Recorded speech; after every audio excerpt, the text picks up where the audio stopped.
It is May 19th, and I am joining you from my hotel room in Berlin.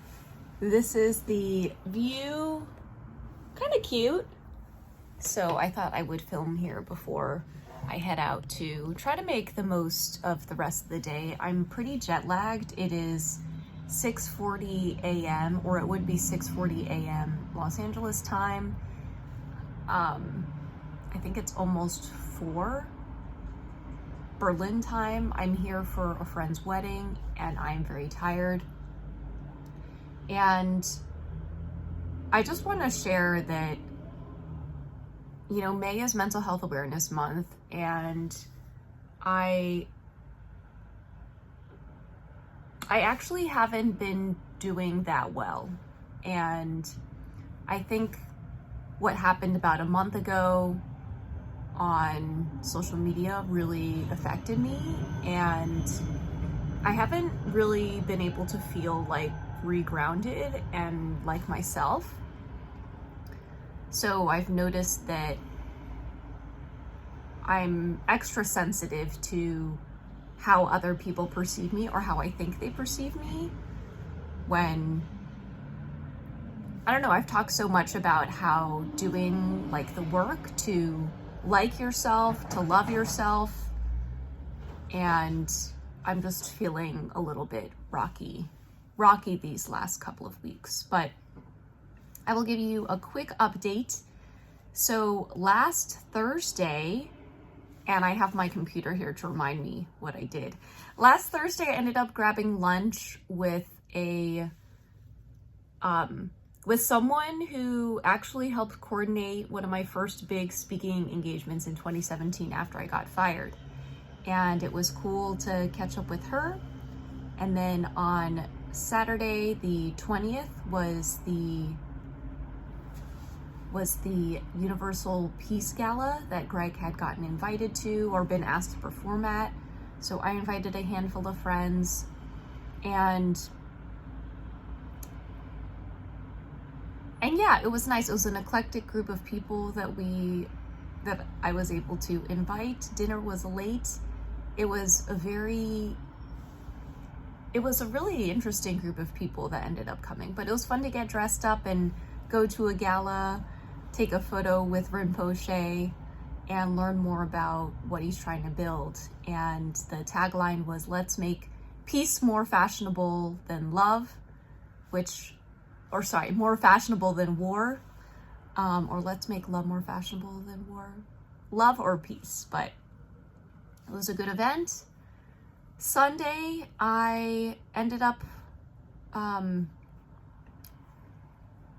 this week is like my big travel week. So Sunday, I don't remember what we did on Sunday.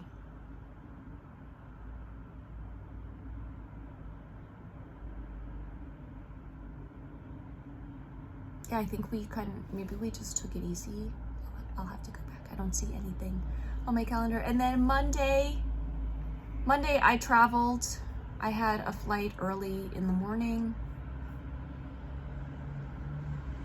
and I went to DC because I got invited to be the keynote speaker at the Disability Community Graduation Celebration, which was so cool. It was their first annual, and it was cool to go back to Georgetown because it made me reflect on how they remembered everything that I tried to do. Like, I started Georgetown's first disability student club, and I ran into my old dean or I ran into a couple people from Georgetown who were there when I was a student there. So they've been there for over 13 years. And that was pretty cool. Right when I landed, we ended up hosting dinner with a couple members of the Diversability Leadership Collective. I wasn't sure if anyone was going to show up, but Amy was there, and Ross and Tiffany also joined us. So that was nice to see them. And then the next morning, Tuesday morning, I grabbed coffee early in the morning with Professor Rifkin, who was also a professor when I was a student. And it was, I'm gonna sneeze. Excuse me. And, you know, without Professor Rifkin, the Disability Endowment Fund at Georgetown would not exist. She, I think, has done an amazing job of staying in touch with students and alum and really trying to champion disability initiatives at Georgetown. So she was part of our working group when we started Diversability in 2009. I remember telling her the idea of starting the Disability Endowment in 2017. Ended up not going through with it then, but then having her really bring together the students who were championing the Disability Cultural Center, and that becoming the foundation of the creation of the Disability Empowerment Endowed Fund. And it's just so interesting to think that in 2009, I wanted to start this disability student club, and it was seen as radical, and that Georgetown wasn't ready for it. And I did everything I could, and it went on up until 2014 at Georgetown. And then effectively it kind of got transitioned over to me to explore what it might look like out in the real world, like with young professionals in New York at the time, and now in its current digital form. And then thinking about the work that Lydia Brown had done around advocating for a disability cultural center when they were there from 2011 to 2015. And the disability studies minor didn't come to be until 2017. Diversability transitioned out, but now there's a Georgetown Disability Alliance. Amy was hired into her role at the Disability Cultural Initiative last year, that's 2022, and a Disability Cultural Center they already have the space for it come 2023. So I would like to think we were ahead of our time, but it's just cool to see how much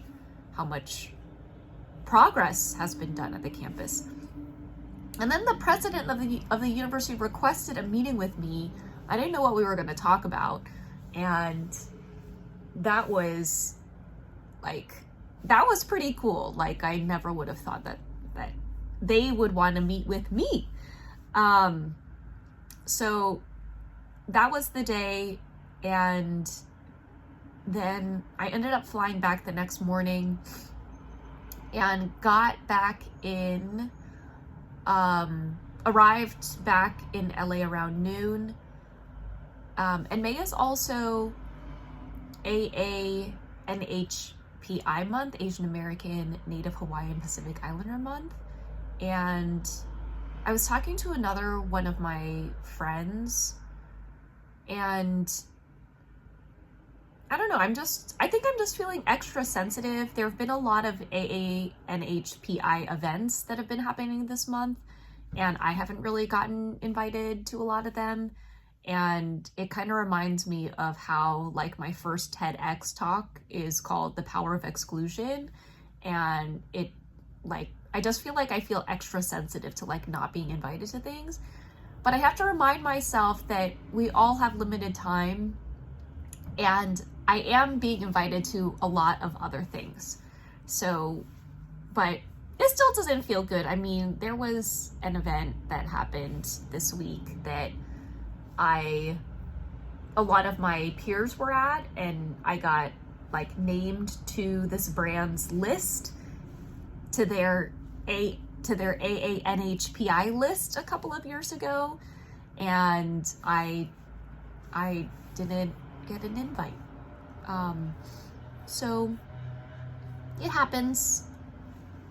And now I'm in Berlin for my friend's wedding. So I don't know if I would have been able to make it, although I think it was the one night that I was in town. But yeah, I don't know. I can't dwell on these things, and I'm hoping that coming out here to Berlin will help like reground me, get me out of my environment, out of my head for a little bit, because I have been noticing that recently I've been putting a lot of weight on other people's views of me and not doing the internal work to know that I am whole and valuable and worthy and that I love myself. And that's really the most important thing.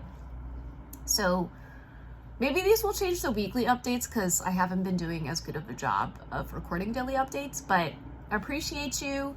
And I am looking forward to the wedding, even though I will be very jet lagged, but I'm so excited for my friend. And what a cool view for today's daily update. All right, bye everyone.